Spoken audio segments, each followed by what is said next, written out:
Sometimes there's no pro-Palestinian candidate. A Muslim should never support anybody in sin. Allah warns you Himself. Allah warns you Himself that you need to be very careful when to vote, when not to vote. This is a big deal. We've heard some speakers say that voting is fard. It's a civic duty. A civic duty? I mean, bro, are you speaking Islamically or are you speaking from a secular liberal perspective?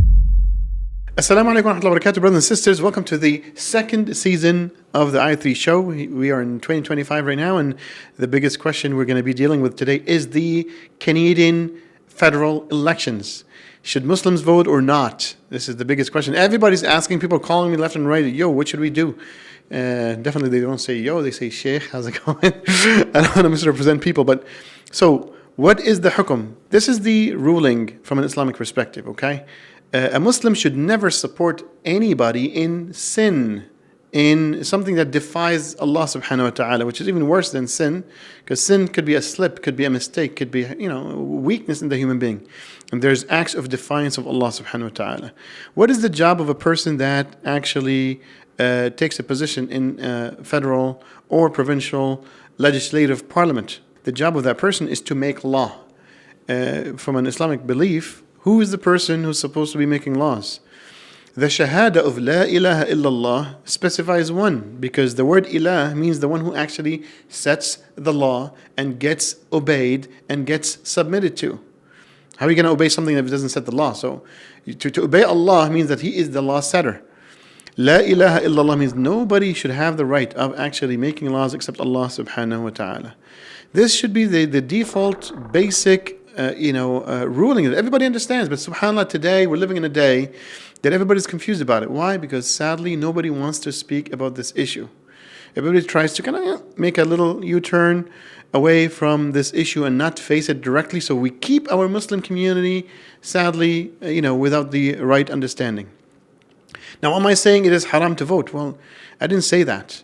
I believe there is means to vote. People have heard me before. I spoke on the I3 show before, and I said that voting could be permissible and is permissible in certain cases.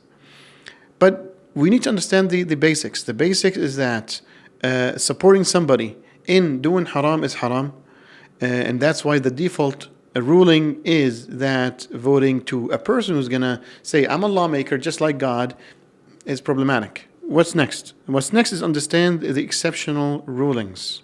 Okay? Allah subhanahu wa ta'ala told us in Surah Al-Imran, إِلَّا أَن تَتَّقُوا مِنْهُمْ تُقَاتًا وَيُحَذِّرُكُمُ اللَّهُ نَفْسَهُ.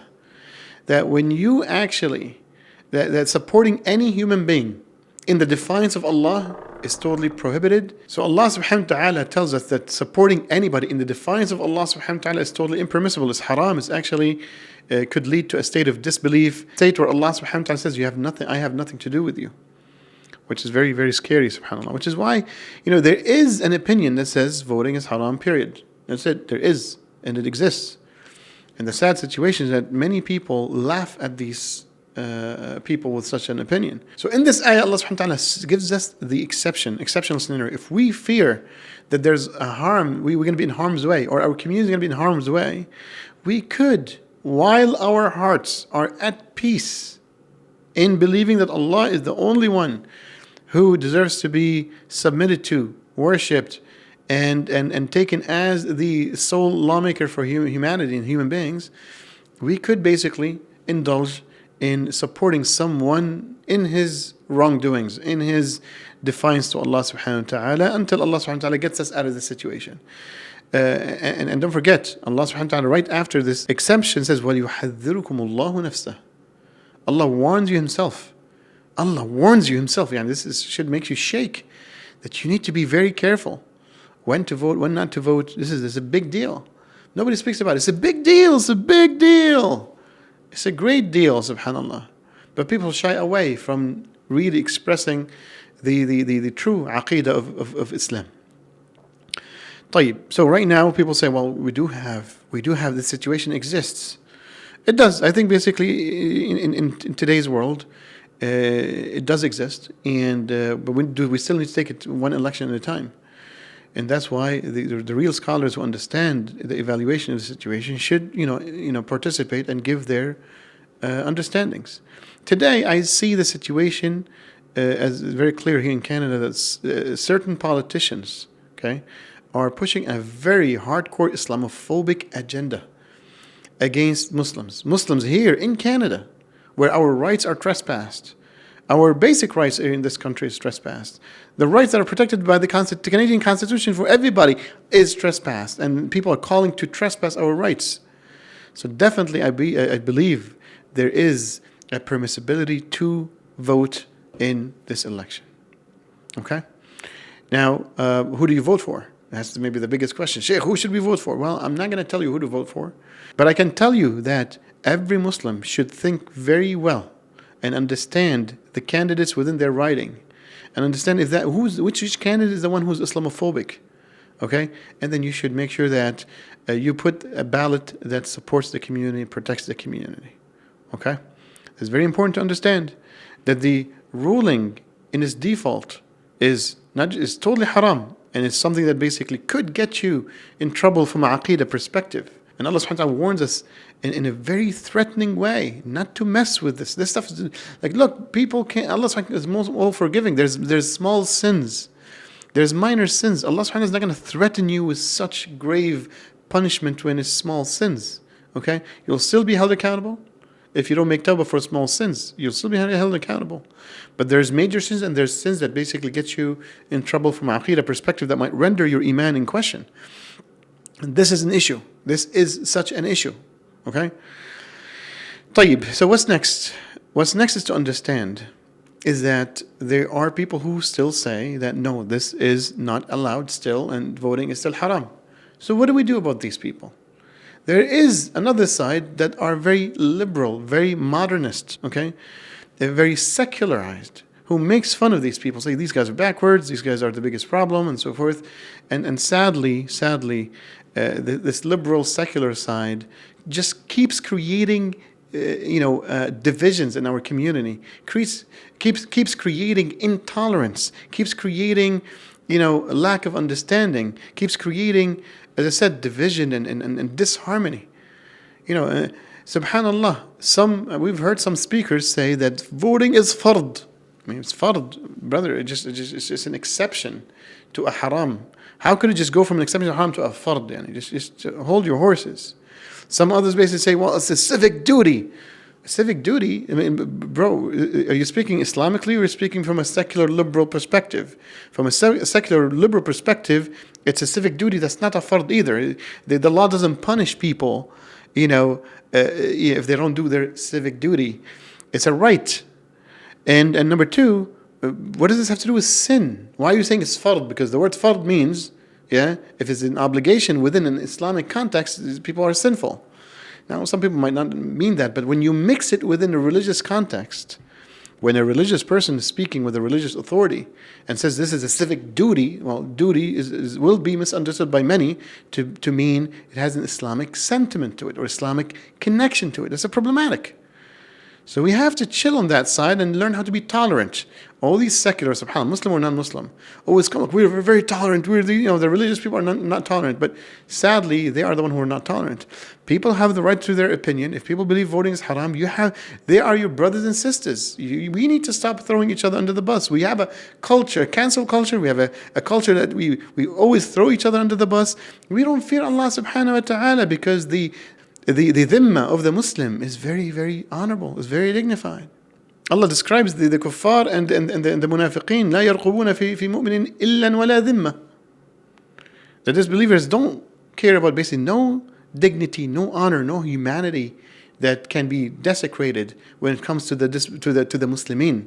We have sometimes Muslims who just sell their Muslim brothers and sisters, and they will be punished in the dunya before the akhirah. Trust me. And we've seen it every single time a Muslim throws another Muslim under the bus, Allah subhanahu wa ta'ala throws that person under the bus. It's a sunnah of Allah in His creation.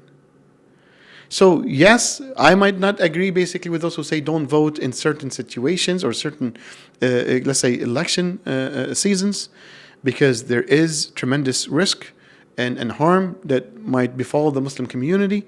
But I wouldn't just go, I don't want to just go and chastise them and then smack them, and a'udhu billah. It's their right. If they didn't see it, it's my fault not being able to convince them. Maybe we should open more bridges. Maybe we should open more communication lines between each other. But, Allahumma shad inni ballaghti. I'm just a person who gives advice. These brothers and sisters definitely are not sinful. For those who are asking, are they sinful if they don't vote? Definitely they're not sinful, right? This is what they see the Islamic ruling to be, and that's fine. But definitely those who are saying this is a farida and this is an obligation, I think it's a grave thing to say. We have to chill, and maybe that's why people don't listen to them. This is an issue. Khair, inshallah. The third question here today is, who should we be voting for? Especially when we look at the different candidates, and each one of them has a lump of egregious haram that goes against our values and Islamic beliefs. Well, this is why I said this is an exceptional scenario. When you do it, your heart has to be literally at peace with having full submission to Allah subhanahu wa ta'ala, that you're only doing this, you're only supporting a specific candidate just because this person will remove another person from harming the Muslim community. And that's why our civic rights in this country are in danger to be trampled upon. Look at what's happening down south in the United States. People who have green cards, people who have student visas, people even who are citizens that are being threatened just for supporting the Palestinian cause, even though this is protected by the constitution of that country. The second thing is definitely those politicians who are not supporting genocide, right? So we have to basically balance both. We need to look into both. Sadly, let's be very frank. Both parties, the liberals and the conservatives and the NDP and probably, I don't want to speak about the Greens, but at least those three parties, and maybe specifically the conservatives and the liberals, their foreign policy towards Palestine is not going to change. Sadly. Okay? At best, they're going to give you some lip service. And that's why what we need to understand is we need to put more emphasis on the Islamophobic rhetoric, okay, by certain politicians on our rights here as Muslims in Canada, and keep pushing as much as we can to remove all the bias towards the Palestinian cause without a doubt. But both needs to be taken into account. Some people think it's just like, okay, who is the pro-Palestinian? Sometimes there's no pro-Palestinian candidate. That doesn't mean that you shouldn't be voting. You should vote for the one who will protect our rights as Muslim community in Canada, period. Another issue, which is the other way around, basically. Some of the brothers and sisters on the side of not to vote, they spend their efforts to just tell people not to vote, even though it's a hukum shari. It's an Islamic ruling. People believe through an Islamic way of thinking that this specific, let's say, campaign, it's permissible to vote. You spend all your effort to tell people not to vote. It doesn't make sense. I think, especially when you go and maybe, like, I don't know, you distribute leaflets at specific masajid that hold a different view. I think what you're creating is antagonization. You're creating hate between Muslims and between Muslims. And I would advise them to just chill, relax. If this is your stance, khalas, just keep it to yourself. You don't need to evangelize this, right? When I believe personally, for certain years that there isn't enough harm that would render voting permissible, I just stay silent. I didn't say anything. I'm not going to waste my effort on that. Number one. Number two, if people believe the vote is important, well, let them do it. Maybe I didn't evaluate the level of harm properly. Why should I just go out of my way to ruin what they're doing? You see what I'm saying? So I believe both sides, to be honest, have something to change to the better, so we can become a loving community. Wallahi, there's so much hate, brothers and sisters, and this is why we're weak. That's why Allah's help is not there, because we are not a single, unified, loving, respecting to each other community. So this is really kind of the gist of this show, inshallah, for today. We'll see, inshallah, every single week, bi'idhnillah ta'ala, again in this show. And again, thank you very much for supporting us last year with season number 1 in 2024. And look forward to seeing you guys and seeing your comments in the comment section. Don't forget to subscribe to this channel, because we still have 90%, 93% of those who visit our channel are not subscribers. Let's basically bring it down to at least 50-50. We'll see you next week. Wassalamu alaikum wa rahmatullahi wa barakatuh.